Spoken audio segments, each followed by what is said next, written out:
Hello, everyone, and thank you for joining us as we head into the second portion of tonight's program, our panel discussion, which is going to be followed by an appearance by our special guest tonight, Dr. Peter Salk.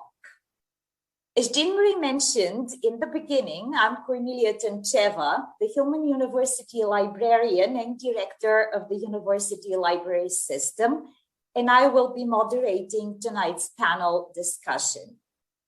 Before I introduce our panelists to all of you, I want to say two things.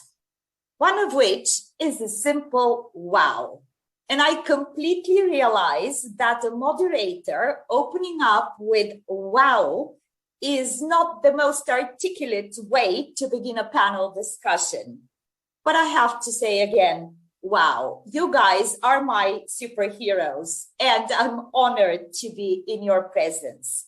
I have seen the movie 3 times now, and every time I see it, I get goosebumps and get very emotional. So excuse the wow, and I will be more professional from now on. And the second thing that I want to say is a little bit of an explanation of why the library system is involved in a program like this, beyond the mere fact that we have had a very long-standing partnership with the Center for Creativity.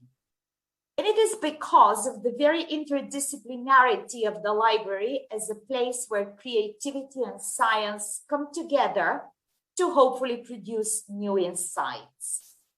And it is because of our mission to preserve and disseminate those insights through our archives and special collections, so that scientists and artists in the future can forge new ways of understanding that benefit and enrich humanity.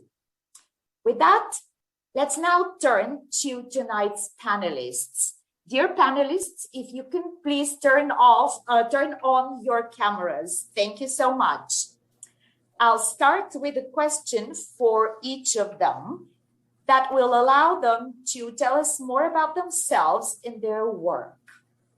First, Dr. Paul Duprex, the University of Pittsburgh Center for Vaccine Research Director and Jonas Salk Professor for Vaccine Research. Paul, you came to Pitt, which is a university that in many people's minds is very much synonymous with Jonas Salk and the polio vaccine, about 2 years before the start of the pandemic as the director for CDR. What prepared you to lead your team and take on something so serious and urgent as studying the novel coronavirus so soon? Well, I think we're a product of our history, and what prepared me for this work on a respiratory virus, which was highly transmissible, was where I started. And where I started was working with one of the most transmissible animal viruses in the world, foot and mouth disease virus, a virus which has actually blown across the English Channel from France to the south of England. So I've always been fascinated by highly transmissible viruses. And I love vets, I love veterinary virology, I love all of that work. Not a model of disease, but real diseases in those animal species. So that piqued my interest at the very start. And then I went from veterinary virology into human virology. And human virology, I was drawn to another highly transmissible virus, actually the most transmissible human virus on the planet, measles.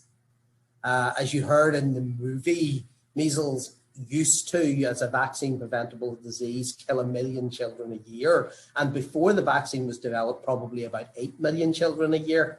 Highly transmissible disease. So I've always been fascinated in these transmissible viruses.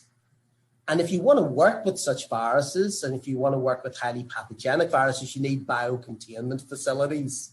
So what we have here at the Center for Vaccine Research, not just viruses that we can work with in biocontainment level 2, but in a very specialized biocontainment laboratory, which you've seen as Sham and Natasha have worked inside it in the movie, wearing their personal protective equipment. So all of my history got me to Pittsburgh, a place which is, as the movie says, synonymous with vaccines, just like the rivers that run through the city. Vaccines run through the veins of the people in Pittsburgh. And it's just been a tremendous place to come to, an exciting centre with wonderful staff and a wonderful place to do science. Thank you so much. Our next panelist is Dr. Anita McElroy, Principal Investigator for the Center for Vaccine Research and Assistant Professor of Pediatrics. Anita, at the beginning of the film, we hear you mention that you worry about the so-called disease X, a yet unknown pathogen that can pose serious threat to human health in the next 5 to 10 years.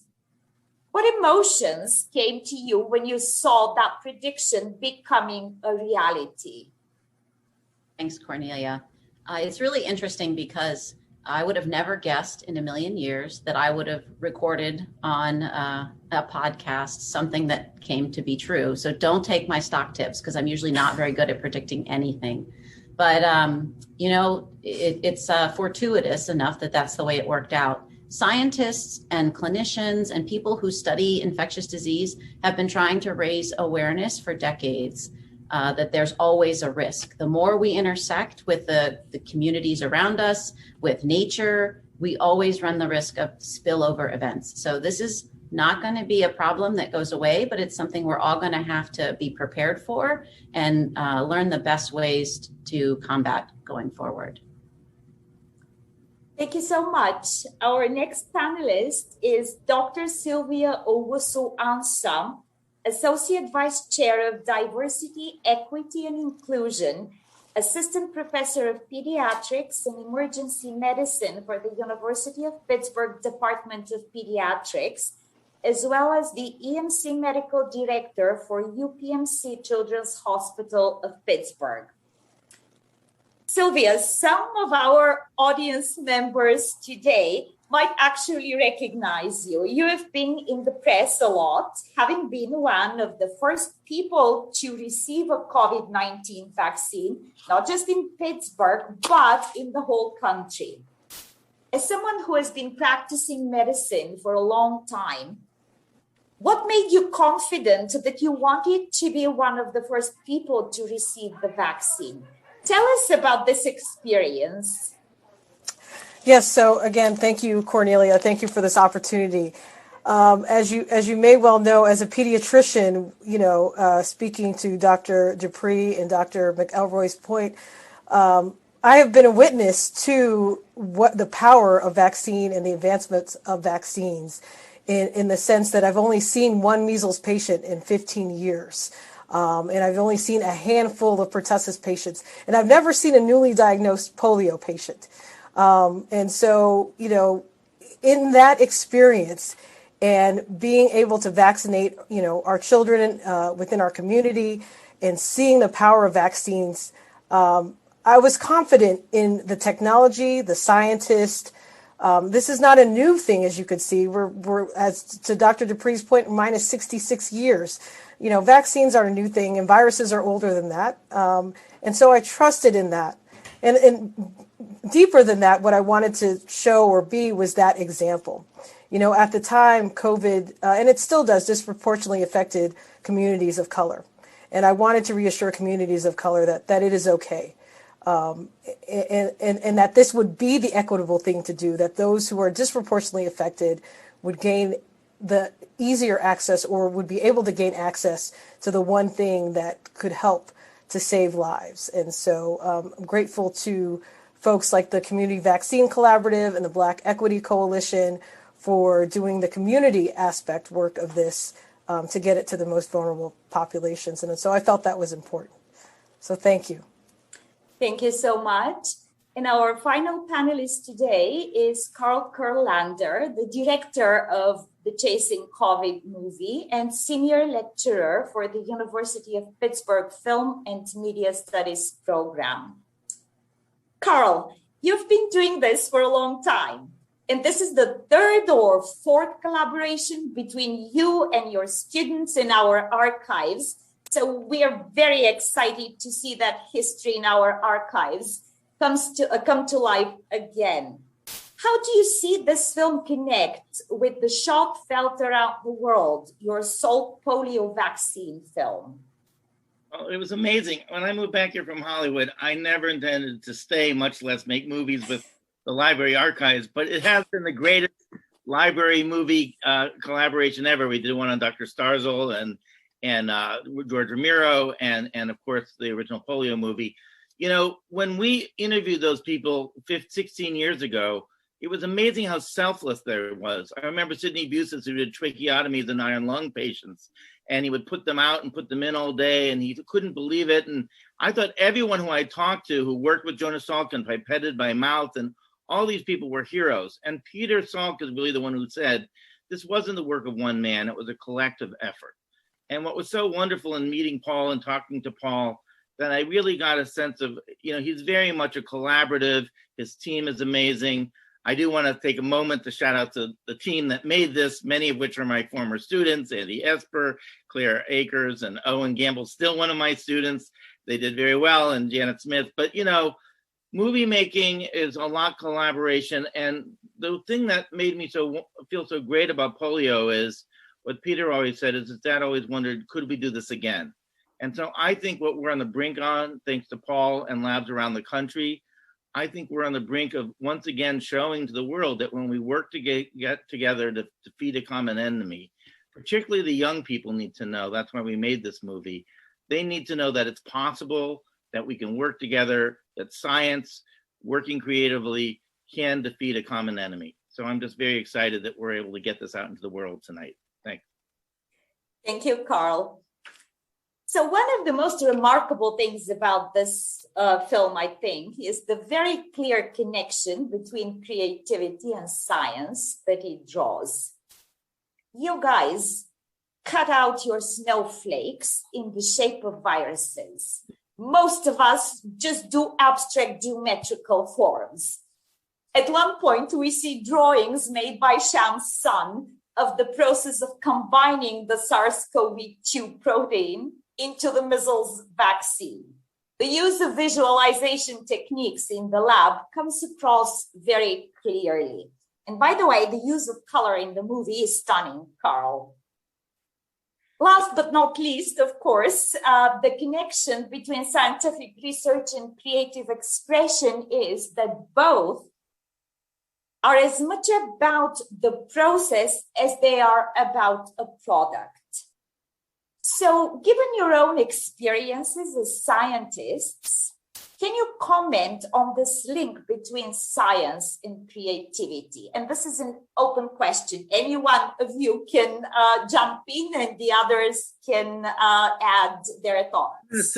I'm going to set Paul up by saying, first thing I came over to his place, he spent a long time, first of all, he spent a long time talking about how he changed the font for the center and thank you for the color. That's all Paul. This is the most colorful tie I have.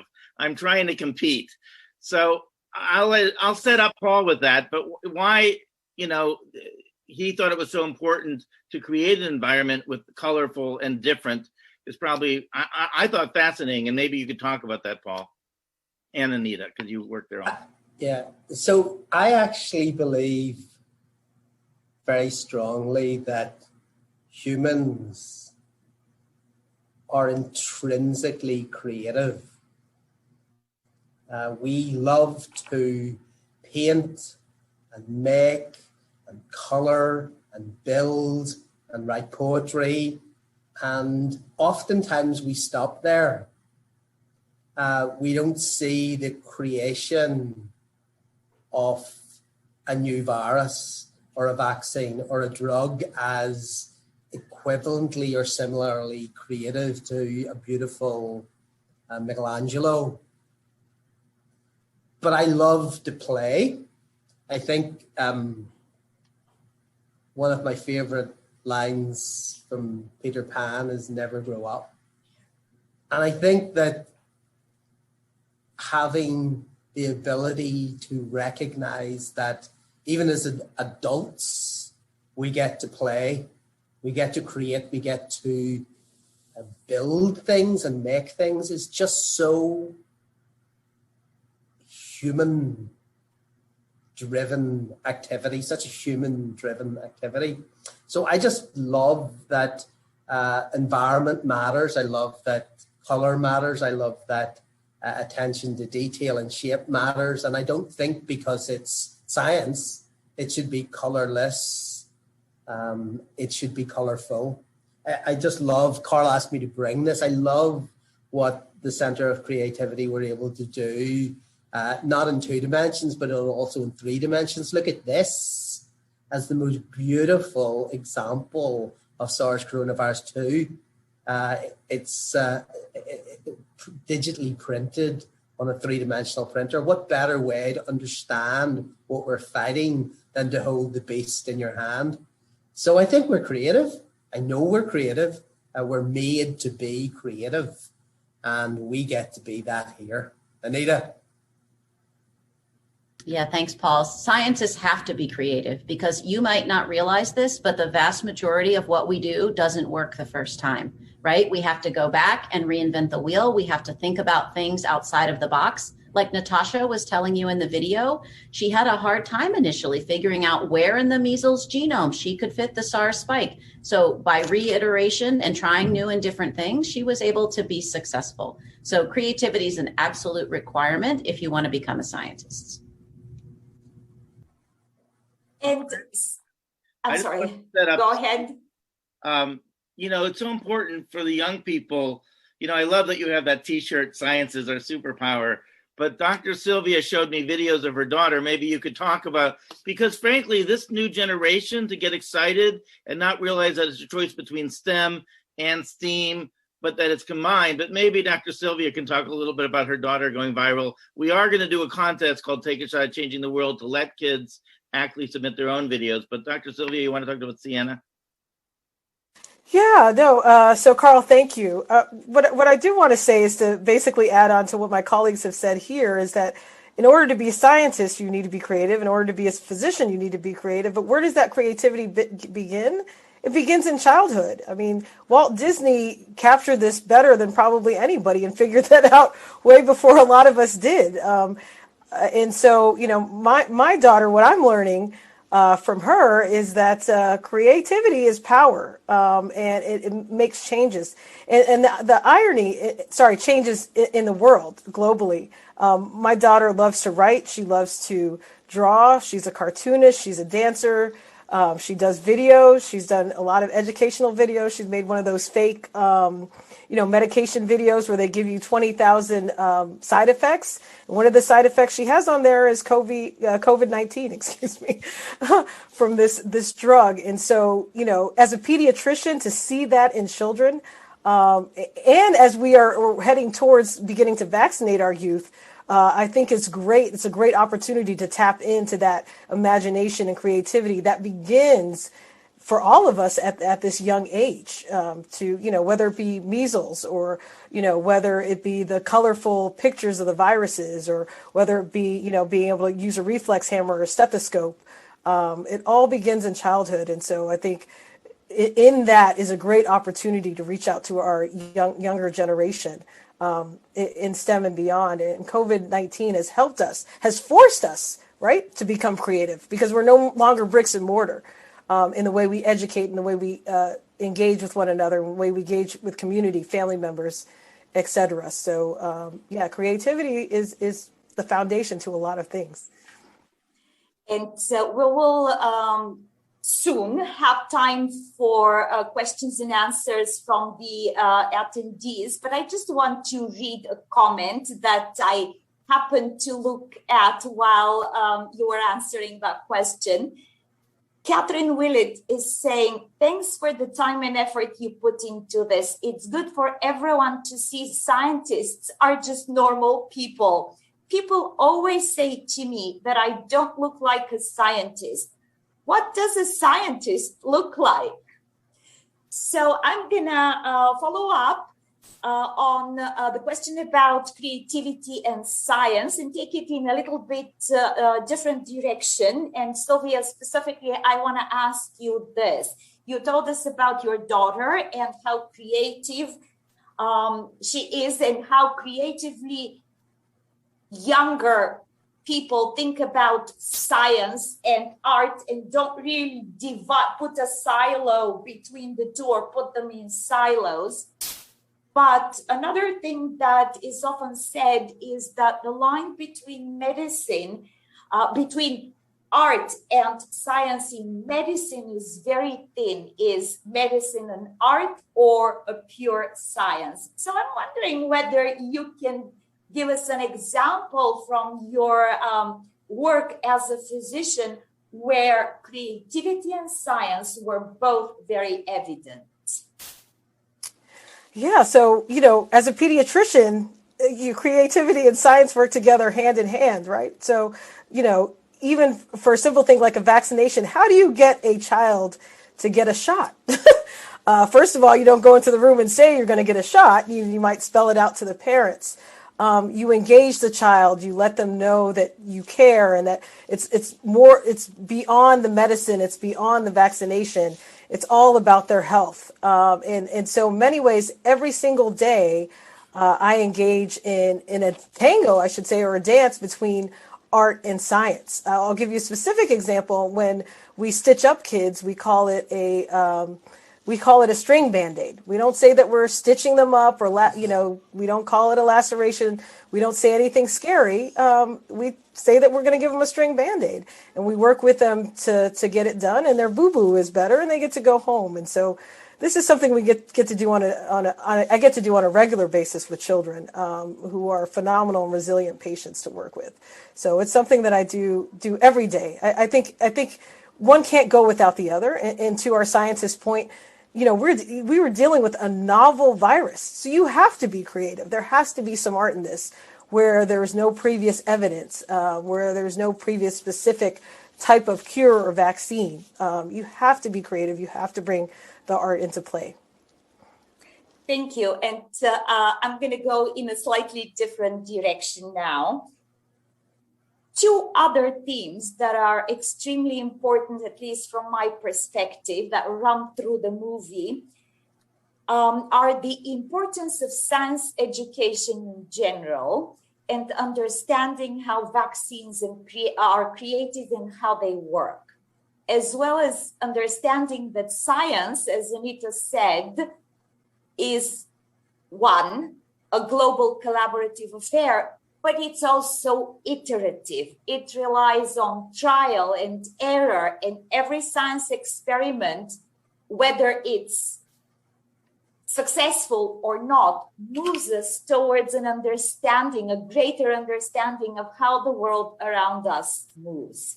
So this is a two-part question, and I'll start with Carl. I don't know whether you were expecting me to go in that direction, but Carl, you're distributing free copies of the movie to local schools. What do you want the audience to get from this film? Well, ironically, we started this Take a Shot at Changing the World contest. We gave out pens with syringes, which I have somewhere around my house. But the truth of the matter is back then we didn't have YouTube. These kids learn more through their curiosity, as people mentioned. And I think this is supposed to be a tool for educators and teachers to look at this and let them be creative. This is not, as the doctors have pointed out, our last pathogen. We need them to learn to think out of the box. And we need them to have teachers realize that they don't have to stay in a lane. They can be creative and scientists. I love that somebody said that I look the most like a scientist on the panel. I come from a long line of doctors, and I was pre-med up until Hollywood. So, but the interesting thing is that, as they pointed out, when you're dealing with a novel virus, you have to learn more than anything, which I think is a commonality and people talked about, you have to learn about failure. Because, the idea was to focus on the process. Whether vaccine candidates become vaccines isn't the point, because we're going to have many iterations. Paul's already written a brilliant paper with his panelists about the variants.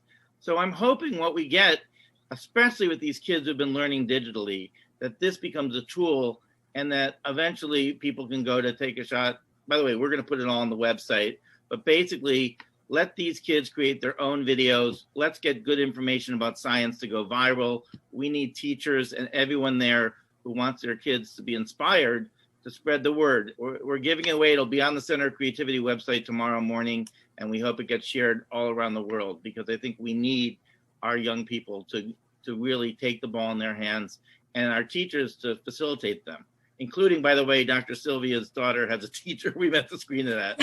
So hopefully she'll be doing homework tomorrow about this. So thanks. And then the second theme that the movie brings, at least for me, and this is a question to all of you. Can you comment on the distrust in science that we are seeing or were seeing even before the pandemic, but certainly during the pandemic, both nationally, but also across the world? And how do you think scientists and educators can work to restore this faith in science, which certain parts of the world population seem to have lost?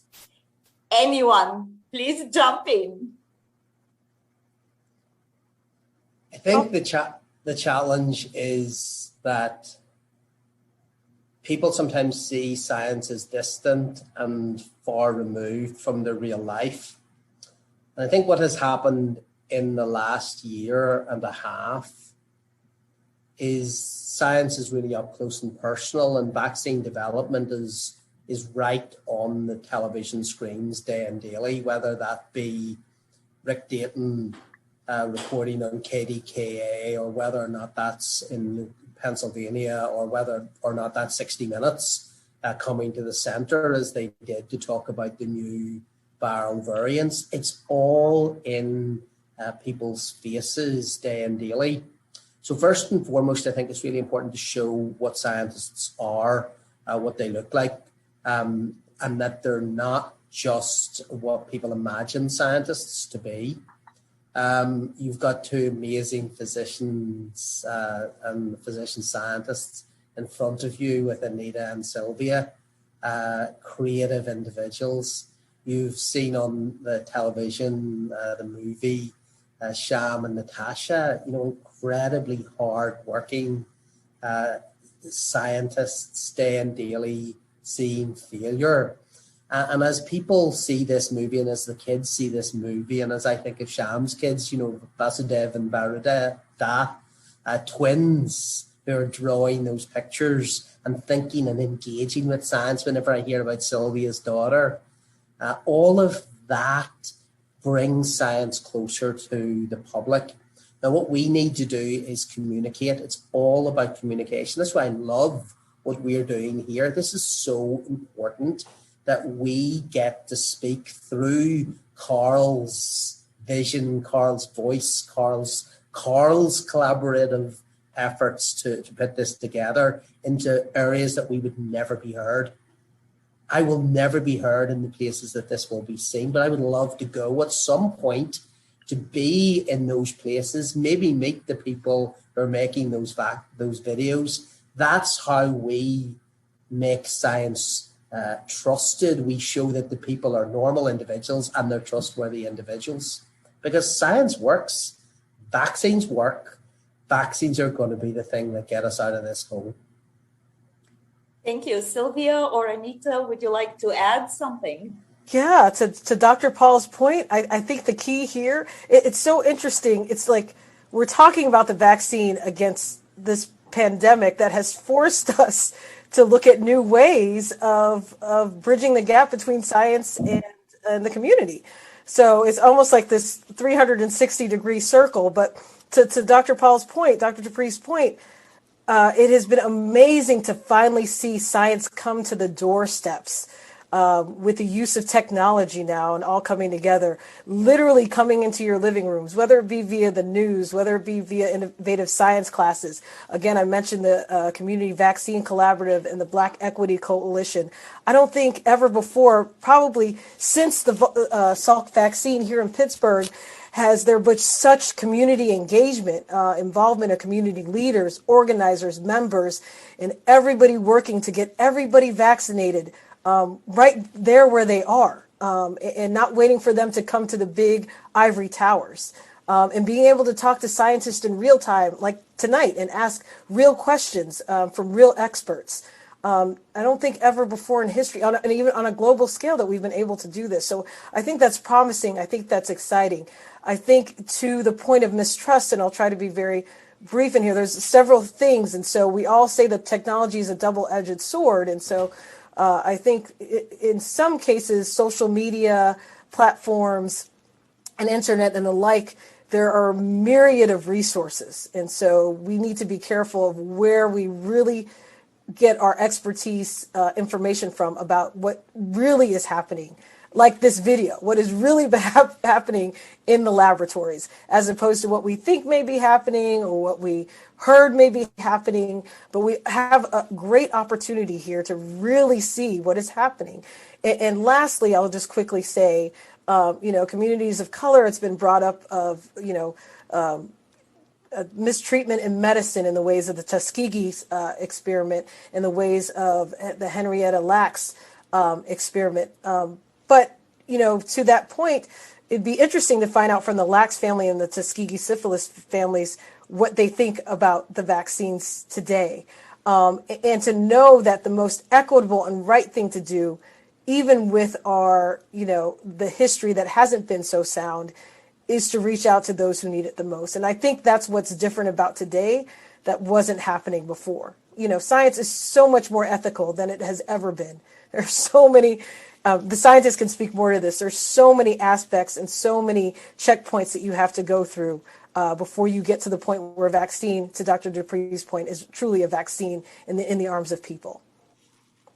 Yeah, Sylvia, I want to follow up on that just to make two additional points. The onus is really on us as practitioners, as clinicians, as scientists, as people who are speaking to the community, to be transparent about what we know and what we don't know, and to be honest. And I think one of the best examples is the conversations I have with families when a child is due for vaccinations and the parents are questioning whether or not they want to give vaccines. I express to them the fact that life is a risk-benefit analysis. And every day we make decisions about, do we want to do something because there's risks associated with getting in my car and driving to work, but I decide that driving to work and risking getting into an accident is worth the benefit of me going to work and having a job and paying my mortgage, right? Vaccines and medicines and medical treatments are absolutely no different than this. Every time we make a decision to get, for example, a SARS-CoV-2 vaccine, we're saying any potential risks of that, a sore arm, having fevers, not feeling so good for a couple of days, that those risks outweigh, that the benefits of being protected against getting disease outweighs the risks of feeling yucky for a couple of days. So I think having that honest and open discussions with our families and our patients is really the best approach for us to overcome hesitancy. I would say one last thing. I would just, and this is really quick, questions. No one watching this should be afraid to ask questions. There's no harm in being hesitant and asking, why should I get this? How was it tested? What was done? Those good questions are really healthy. That is how we learn, by asking questions. This is a fascinating topic, and we can spend another hour just discussing this. But I do want to get us back to the movie and draw a parallel between the efforts to produce the COVID-19 vaccine and the polio vaccine, because We at the library see the importance of preserving materials to aid in research and emphasize creative use of the archives and special collections, such as the Jonas Salk archives, as one of our most important elements in our mission. So I'm going to ask my last question of the panelists, and I will put Paul on the spot here. The question is, how do you see your research of coronavirus impacting and being utilized by future generations in their research? Be immodest. I just look at being one small cog in a big wheel of history. I'm from Northern Ireland, and we do giants in Ireland. We have the Giants Causeway on the north coast of Northern Ireland. And one phrase I really love is standing on the shoulders of giants. That is what we do. Life is a continuum. We learn from each other day and daily, and we look back at giants of the past. But those giants of the past, people with well-known names, also had friends and colleagues and family who informed them in that particular moment in time. So I would just like people to look back and in 66 years' time on the Centre for Vaccine Research and think those people were creative, those people were innovative, those people built on the foundations of the past, worked hard in the present, and looked to the future. Because that's where it matters. These kids that are coming along, these kids that see scientists on that screen, doctors on this screen right now, who just look like them, and what amazing things they might go on to do things that not only Salk could never have dreamed of, but we could never have dreamed of in the here and now. So past, present, and future. Thank you so much. Standing on the shoulders of giants is a perfect segue into introducing our special guest tonight. Dr. Peter Salk, professor at the Department of Infectious Diseases and Microbiology for the University of Pittsburgh's Graduate School of Public Health, and president of the Jonas Salk Legacy Foundation, who is also the son of Dr. Jonas Salk, the creator of the polio vaccine. Since we are celebrating the 66th anniversary tonight of the polio vaccine being declared effective and safe, since we have Sylvia being one of the first people in the country, and certainly in Pittsburgh, to receive the COVID vaccine, and Peter, one of the first people to receive the polio vaccine. And then we have Carl, who has both created a movie on Jonas Salk and the polio vaccine, and a movie on the COVID-19 candidate vaccine. I think that this is a perfect moment in which we can hear from Dr. Peter Salk before we go into the question and answer portion of our program today. And believe me, I know that both questions and answers, that panel and the chat are exploding with questions. So, Peter? Hey, Kornelia, thank you very much. And thanks to everybody else who has spoken today and for this really wonderful and exciting film. I want to make just a few very personal comments. I mean, it's been this whole field has been personal to me since my childhood, with a father who was so completely committed to the work that he was doing, coming home late at night, maybe sometimes not always being the kind of father that a child would be able to take time to play with because of the focus that he had on this project. And I want to say something that Carl alluded to earlier, which was the project to develop a polio vaccine not only involved the people directly engaged in the research and in the immunizing of the children, but this was something that the entire Pittsburgh community had given their hearts to and their bravery, and the people of the country. There were 100 million people who contributed to the March of Dimes to get this vaccine and all of the other work that was done on polio research and care and treatment undertaken. So when the polio vaccine was declared a success, this was the success of the people in this country. This was not government grants. This was from the people. And I want to also say, just on a very personal level, that, back then, yes, I was an early person to get the vaccine that my father administered. And people ask me often, how did I feel about that and the significance of the moment and so on. There wasn't a significance to the moment other than I didn't want to get a shot. And the accidental occurrence or non-occurrence was that when he gave me that shot, for some reason I didn't feel it. And that has frozen that moment in time for me. So I was a kid. I was 9 years old at the time, and a lot of it passed over me. I understood what was going on in a sense, but it really wasn't very personal to me. But this COVID experience has been very personal. When it first happened, when this virus started to spread as it did, I was frightened. I was frightened for myself, for my wife, for my family. What can we do? When the stay-at-home order came along, it was a huge relief to me personally because, okay, I can do that. I had the luxury to do that. I could build a wall around us and monitor everything that came in and came out and take the most extreme precautions because that's what was necessary.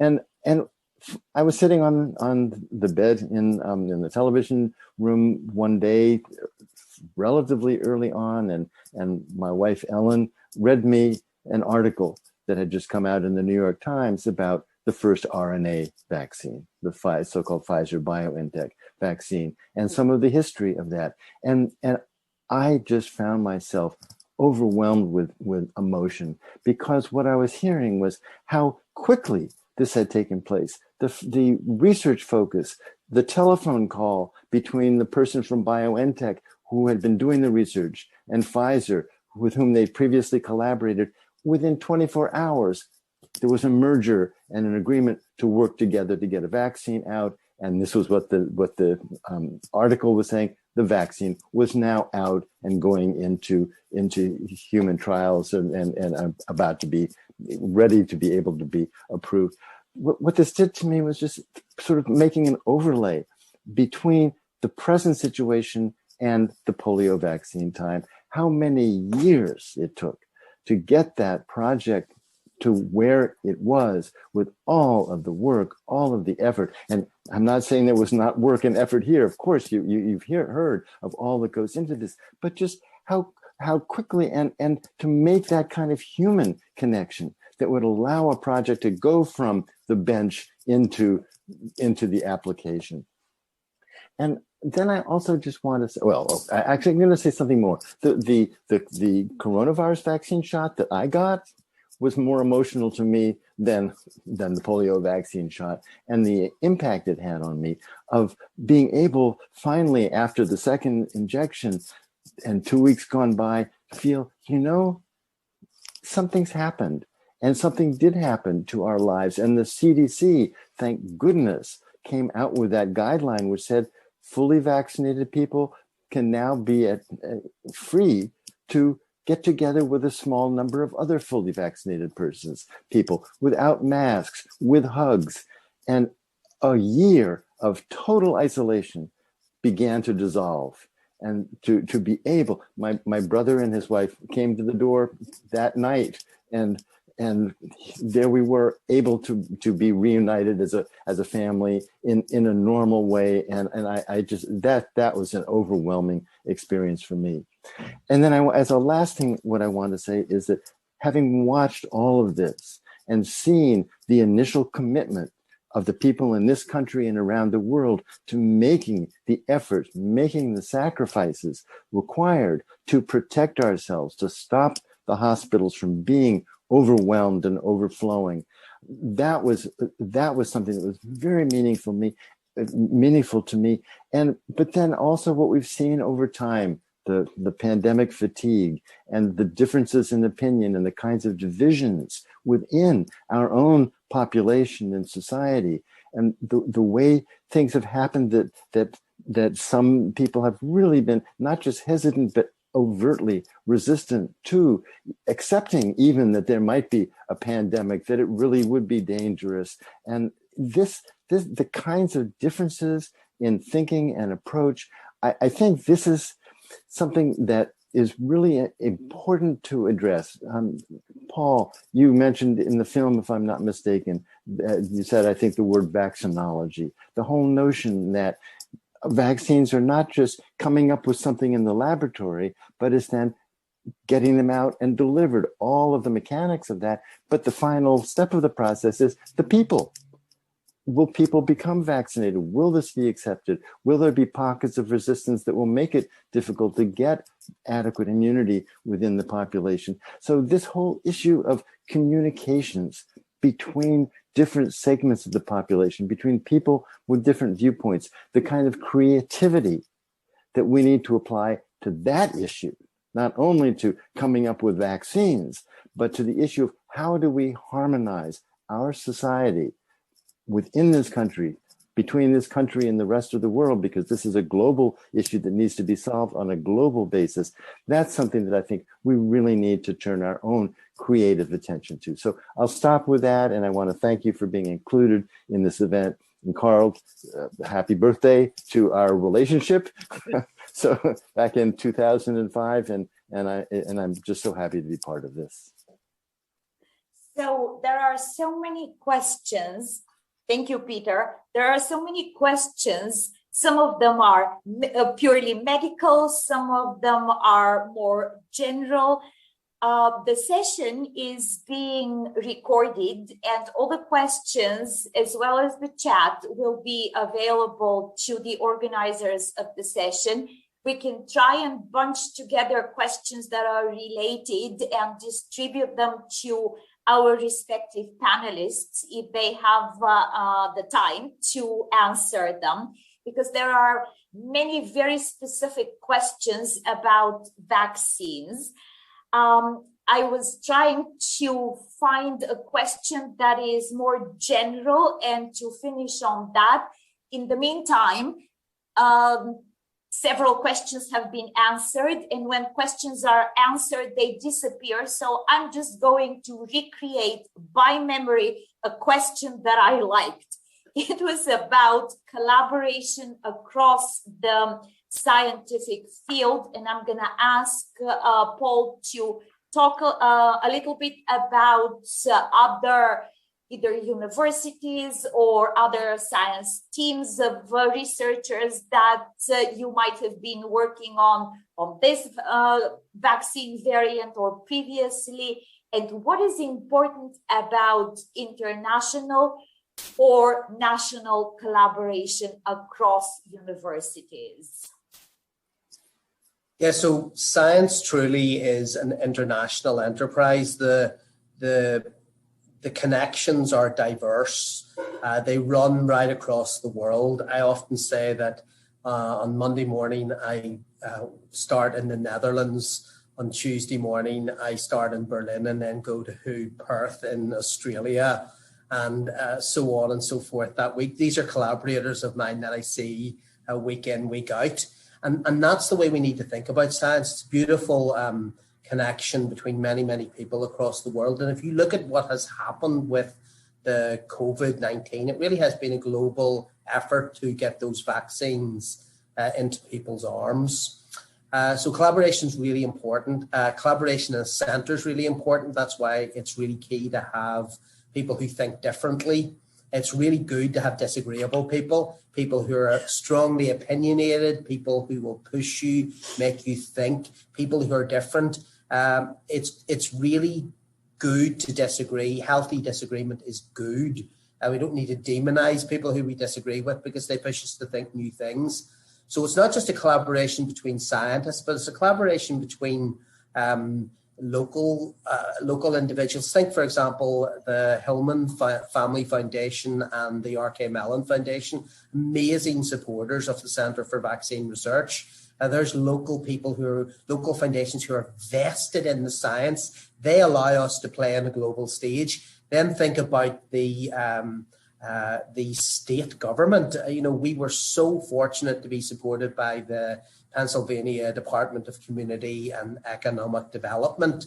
Right in the middle of this, they put money into the center. They allowed us to do new things, build new things, be creative. So there's our own state supporting us right from Harrisburg. Then you think about the country, the money that's coming from the NIH into vaccine development. And then you think about the global people, the Coalition for Epidemic Preparedness Innovations, based in Norway, allowed us to collaborate with people from Vienna in Austria, Paris, France, Pittsburgh, and so on.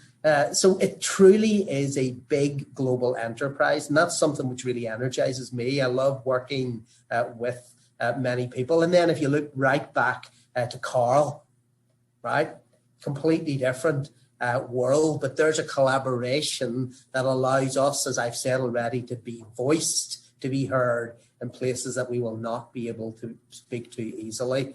In parts of Pittsburgh, in parts of Pennsylvania, in parts of the nation, and hopefully across the world as we champion how unbelievably phenomenally useful vaccines are. Thank you so much. And again, this is a discussion that can go on until the wee hours of the night. And I don't know why I'm using this word, Paul. It's probably the connection that I'm making with where you come from. So there's a lot of important information in the chat window, including information about vaccine town halls from the American Society of Virology that Anita put in. But before I thank all of you, I just want to say that what made this evening very worthwhile for me, at least, is a comment from an undergraduate student who is saying, don't go away. I was just trying to center it in my chat box. Hello from Lothrop Hall. I was wondering if you could discuss whether there's any way that I can get involved at the Center for Vaccine Research as an undergraduate. And I am going to say, please get in touch with Dr. Duprex and Dr. McElroy, because this is exactly what we want.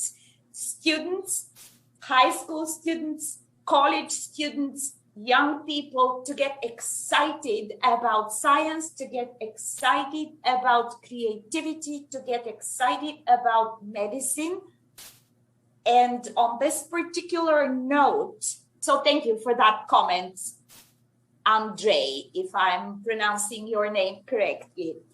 On that note, and being very mindful of the time, I'm going to thank all of our panelists and all of our attendees tonight. And most of all, I will thank our scientists and our artists and creators. It's been an honor to meet all of you and a privilege to get to hear about some of the global scientific community's work that goes into improving the quality of human life and preserving people's lives.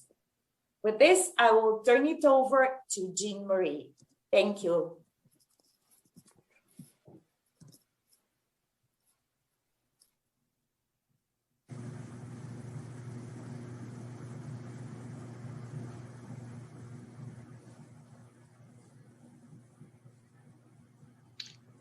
Thanks so much, Kornelia. That was exactly the comment I was going to bring up. That made my heart leap to hear that student bring that comment about getting involved. Thank you all for being part of this evening and for just sharing this with us, this moment with us, this premiere. We're really looking forward to seeing the impact that it has as we move forward. I'm sure everyone is. And just a reminder that it is going to be available tomorrow morning for free, forever, on the Center for Creativity website, and that is creative.pitt.edu. So thanks, everybody. Good night.